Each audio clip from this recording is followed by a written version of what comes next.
The overwhelming majority of Americans have gotten their stimulus checks from the government, but not everyone can stay the same. Yeah, I spoke to a local certified financial planner to find out what to do if you're not seeing that money yet. Joining me this morning is local certified financial planner Tony Drake of Drake and Associates. Good morning, Tony. Thank you so much for joining us. Great to be with you virtually. That's right. Well, let's first start off with talking about those stimulus checks. It's been more than a month since they've been handed out, but there's people still waiting for theirs.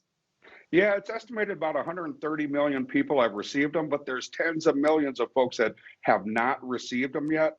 In particular, if you collect Social Security or veterans benefits, you should see those checks shortly. But we're having some issues. If you didn't make $12,000 last year or $24,000 as a couple, you don't have a tax return, and they're looking to that tax return to figure out who to send those to. There's a form you need to fill out at the IRS website. That's irs.gov. If you can't find it, we have a great link at my website, wealthwisconsin.com. Okay, so then what happens if you are not a part of any of those groups and you still haven't gotten your check? They're starting to cut those paper checks. All the direct deposits are done, but they can only process about 5 million a week. And with tens of millions of folks waiting, could be months before you see that paper check. So patience is key. Okay, so Patience is the key. Yeah. in this day and age, we have to worry about scammers with cybersecurity. What are your tips for us? A couple of good things to remember. The IRS does not actually refer to these as stimulus checks. It's an economic relief payment, and they don't call you.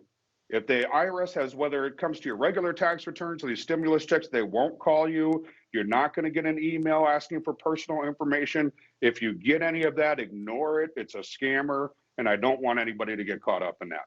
Yeah, we don't either. There's been a lot of talk about maybe a second round of stimulus checks. How much of a possibility is that? That's the big debate, right? There's some different plans out there. Some plans are talking about maybe another $2,000 until unemployment gets back to a little bit more normalized levels. But I think we're going to see a lot of debate both on the left and right before that gets sorted out. So I don't want folks to plan on that yet, but stay tuned, keep watching, and we'll have some great more updates here for you. All right. Tony of Drake and Associates, thank you so much for joining us. We appreciate it. Great to be here.